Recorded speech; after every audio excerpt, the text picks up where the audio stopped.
बिस्मिल्लाहिर्रहमानिर्रहीम। अस्सलाम वालेकुम व्यूवर्स, आप देख रहे हैं इस्लाम फेम चैनल। तो व्यूवर्स, आज हम बात करेंगे कुछ चीज़ों के बारे में कि जिनसे रोज़ा नहीं टूटता और हमें कुछ इनमें एहतियात की भी ज़रूरत है। तो चलिए स्टार्ट करते हैं। व्यूवर्स, क्या है कि रमज़ानुल मुबारक में हमें प्यास जब बहुत ज़्यादा लगती है तो बाज़ लोग बार बार कुल्लियाँ करते हैं या फिर गुस्ल करते हैं, यानी 2-3 बार नहा लेते हैं। तो इनसे अगर कुल्लियाँ करने में पानी अगर हलक से नीचे चला जाए तो इससे रोज़ा टूट जाएगा। लेकिन अगर हमने गुस्ल किया और पानी की सिर्फ ठंडक महसूस हुई तो उससे रोज़ा नहीं टूटता।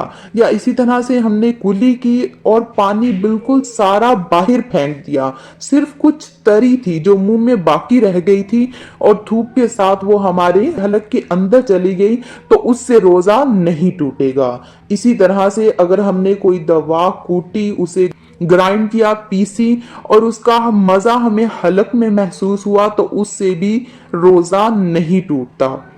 या इसी तरह से नहाते वक्त हमारे कान में पानी चला गया तो उससे भी रोज़ा नहीं टूटेगा।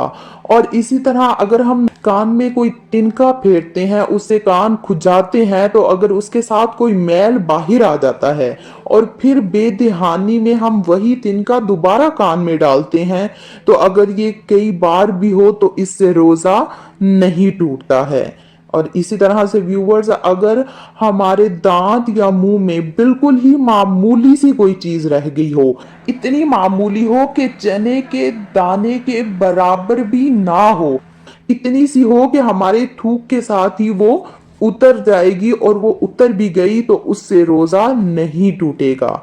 इसी तरह से अगर किसी ने तिल या तिल के बराबर कोई चीज चबाई और वो थूक के साथ हलक में उतर गई तो उससे भी रोजा नहीं टूटेगा। लेकिन अगर उसका मजा हलक में महसूस हो जाए, अगर उसका टेस्ट हलक में आए तो उससे रोजा टूट जाएगा। इसी तरह से व्यूवर्स, अगर दांतों से खून निकलकर हलक तक पहुंचा लेकिन हलक से नीचे नहीं उतरा तो इससे भी रोजा नहीं टूटता। इसी तरह से व्यूवर्स, अगर किसी रोजादार के पेट में किसी ने नेजा या तीर खोप दिया हो तो उस तीर या नेजे की नोक पेट के अंदर अगर रह गई हो तो उससे भी रोजा नहीं टूटता। तो व्यूवर्स, अगर आपको इस वीडियो से जरा सा भी फायदा हुआ हो तो इसे लाइक और शेयर करें, चैनल को सब्सक्राइब कर दें। इसके साथ अल्लाह हाफिज, मिलते हैं नेक्स्ट वीडियो में।